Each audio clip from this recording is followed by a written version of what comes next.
Hello everyone and welcome back to MixBuzz TV mixing and mastering tutorials on YouTube. In this video I want to talk to you about combining saturation and compression.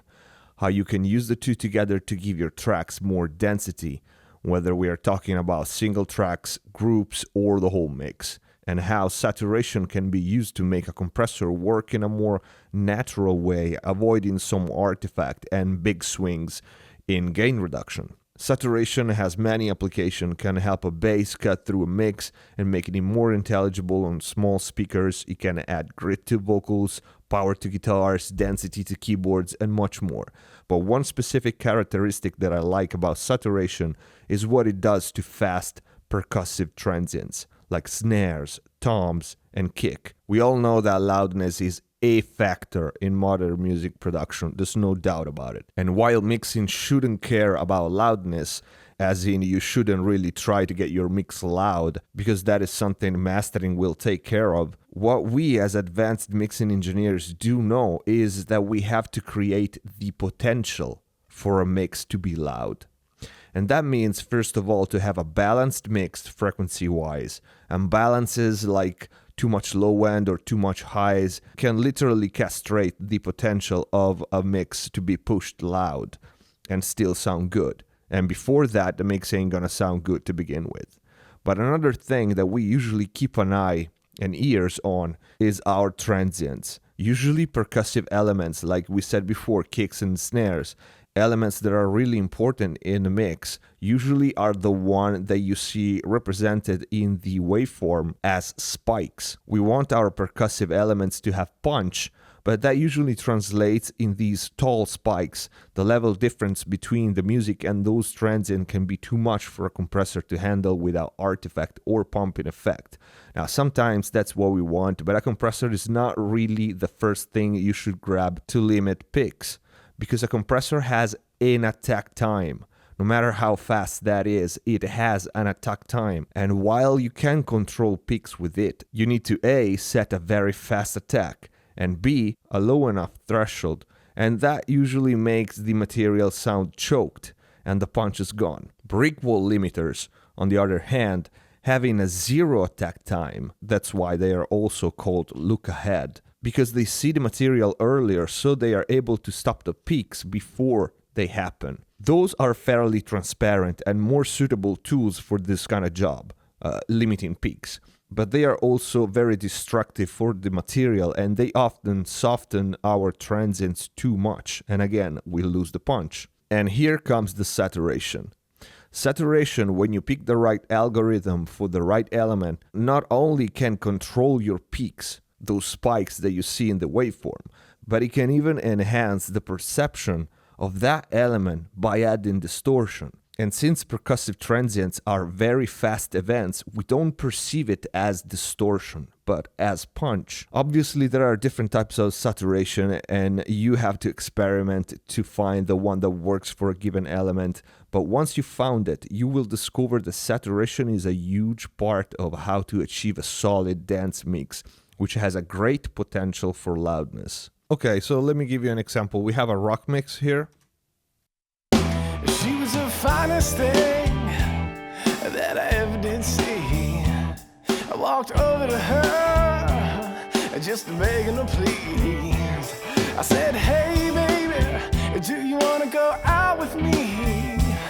You want to know what? Okay, so I purposely turned the snare 5 dB up just for the sake of the video, to give you a better understanding of the concept we are talking about today. So let's start with the snare, the top snare microphone, which is here. I copied the track just to solo it, and let's take a look at the peak of the snare.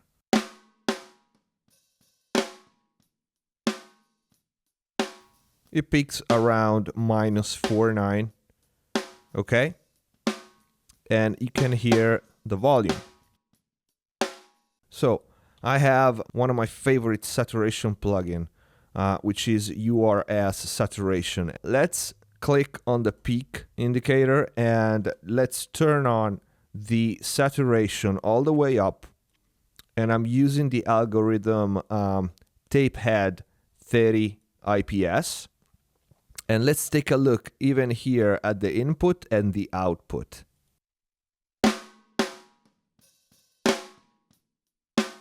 Look at the peak is minus 8.5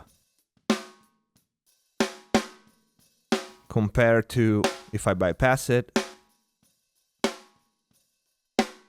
okay, it goes up. And the first one were minus 4.9. So there's quite few dB of difference. But the main point here is not just reducing the peak level, but listen to the overall volume of the snare with and without saturation. We actually perceive it as louder when the saturation is on, but the peak level is lower. Without, with,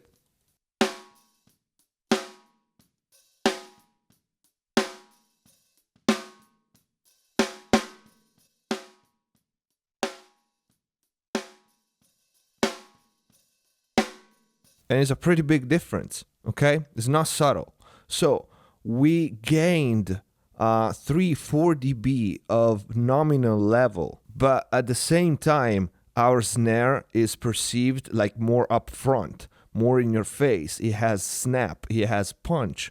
It retained all the punch, and most likely, in this case for sure, it has more than it had before. Okay, here another example. This is a real life example as I had on this mix the exact same plugin that I showed you before, the URS saturation on the drum bus for this exact purpose. So I'm gonna play you a mix a bit.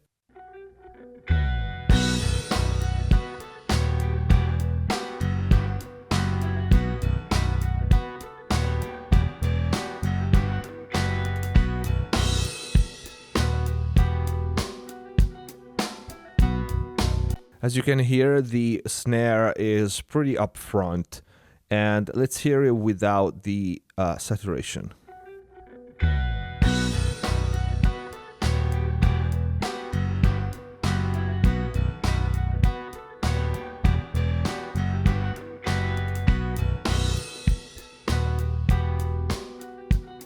Is way behind right now, right? And the peak without saturation is a minus 3.4. With the saturation on,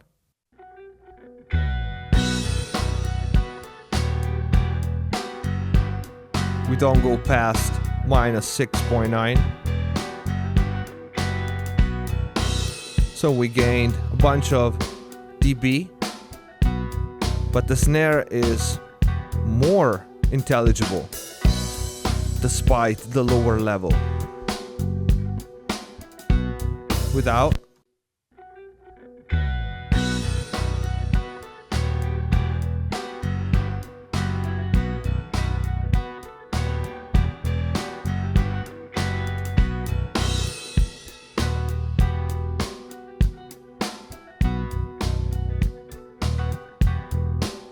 okay, it's a pretty big difference.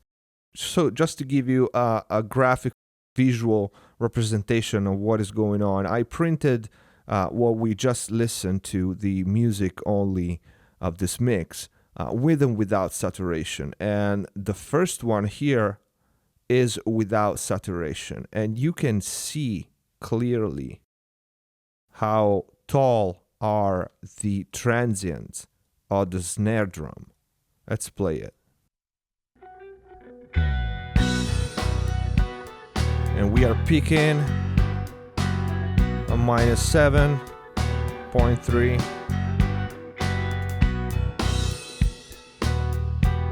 minus 6.2.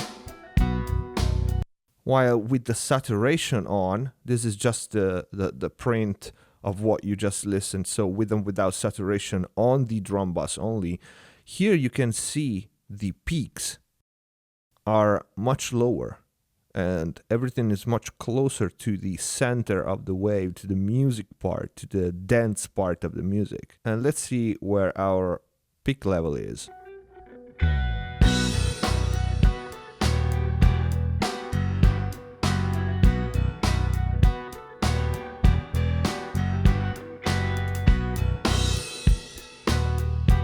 So again, minus 8.8 against minus 6.2.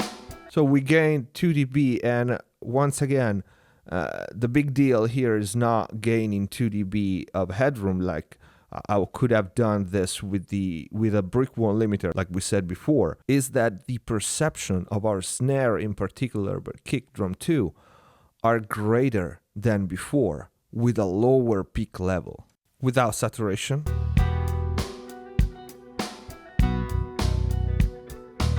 with saturation.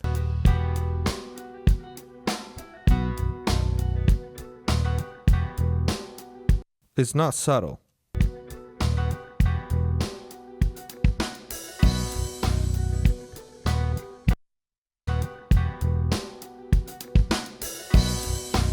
Okay, so you can apply this concept to any kind of material, and most important, you can apply saturation at different stages of your mix. So single track, like we've seen before on snare top only, or your snare bus, or your drum bus, or your main stem outputs. In my experience, it's better overall to just take small bites here and there with saturation. Don't apply a whole bunch on one thing or on one element or at one stage, like on the 2 bus. I don't really like saturation on the 2 bus too much anyway. I prefer it on groups, for example, for my stem outs, and on single tracks too. It works well on bass, it works well on vocals, it works well on everything. Master saturation and find different uses, experiment with different algorithms. You'll understand how important it is to master this aspect of mixing, saturation in particular, to achieve professional sounding mixes, dense mixes, and also potential for loudness for your mix, which is something that we have to deal with. Loudness, I mean, whether we like it or not. So the point here is you can get away with a good amount of distortion, saturation, before it starts to sound like ass. And applying saturation before the compressor, this last one won't have the big swings in gain reduction because the nominal level of that transient won't be that high because it will be limited by the saturation before hitting the compressor. And yet the perception of it, of the element of the transient, will be the same or even more in some cases, as we've seen in the examples before. And of course, you can apply this concept to any other element, not just the percussive transients. But keep in mind that the longer the audio event is, the more apparent the distortion is going to be, as in audible distortion, as in not pleasant to hear. Okay? So experiment and see how much you can add and still get away with it. If you have any question and you want me to go in detail on the difference between compressor and brick wall limiters, write it in the comment down below or send us a message.